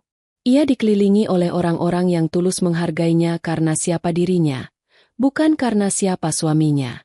Hari itu berjalan seperti biasa, diisi dengan rapat-rapat penting dan keputusan-keputusan strategis. Ia memimpin sebuah negosiasi dengan investor dari Jepang dengan percaya diri dan kefasihan yang membuat semua orang di ruangan itu terkesan. Ia adalah seorang pemimpin alami, bakat yang selama ini terpendam dan kini bersinar terang. Di luar pekerjaan, Arina juga menemukan kembali dirinya. Ia mulai melukis lagi, hobi masa kecilnya yang sempat ia lupakan. Ia bergabung dengan sebuah komunitas pecinta buku, di mana ia bisa berdiskusi tentang sastra tanpa harus berpura-pura menyukai golf atau balap mobil seperti lingkaran pertemanan lamanya. Ia merasa hidupnya jauh lebih kaya dan bermakna. Ia menemukan kebahagiaan dalam hal-hal kecil, dalam kemandiriannya, dalam kebebasannya untuk menjadi dirinya sendiri. Ia tidak lagi merasa kesepian, ia menikmati kesendiriannya. Malam harinya, ia mengadakan sebuah pesta ulang tahun. Berbeda dengan pesta tahun lalu yang megah dan penuh kepalsuan, pesta kali ini jauh lebih sederhana dan intim. Ia hanya mengundang orang-orang terdekatnya, Rina dan suaminya, Dian, tim manajemen intinya termasuk Pak Hendra, dan tentu saja, Om Surya.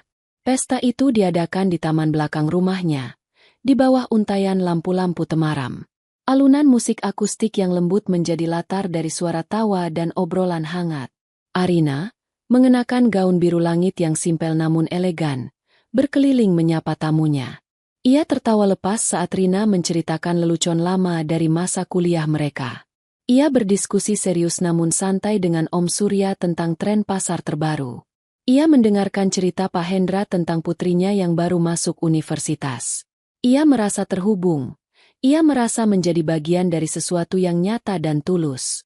Di tengah pesta, ia berjalan menjauh sejenak ke sudut taman yang lebih gelap, menatap kolam renang yang airnya berkilauan memantulkan cahaya bulan. Ia merenungkan perjalanan luar biasa yang telah ia lalui selama setahun terakhir. Rasa sakit yang dulu terasa merobek jiwanya, kini telah berubah menjadi bekas luka yang samar, sebuah pengingat akan kekuatan yang tidak pernah ia tahu ia miliki. Ia tidak lagi